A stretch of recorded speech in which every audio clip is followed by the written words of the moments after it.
আল্লাহ ভালো জানে যে এবার জাতীয় নির্বাচনে কে কারে ধ্বংস করে দিব। আজকে শুনলাম, একটু আগে একটা নিউজ দেখলাম, জগন্নাথ বিশ্ববিদ্যালয় শিবির জিতে গেছে।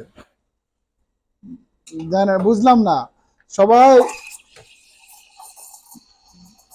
BNP BNP BNP BNP slogan দেয়, কিন্তু ভিতরে কত ভোট দেয় যায় কারে? তেমন কথা।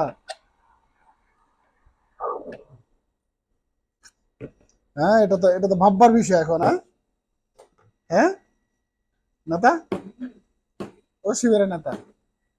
হ্যাঁ, ও নেতা।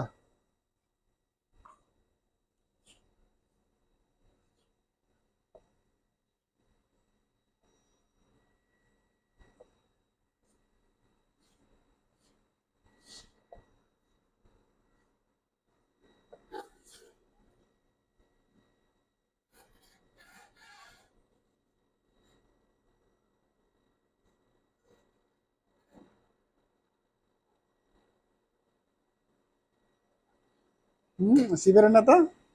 হ্যাঁ, এখন তো মুসিবত হয়ে গেছে। হ্যাঁ, এখন ভোটে যদি এরকম হয়, তাহলে কেমনে হইব? সবাই বিএনপি বিএনপি বিএনপি ভোট দিতে চাই, দিতে শিবিরের। এটার কাহিনী কমেন্টে জানান তো সবাই।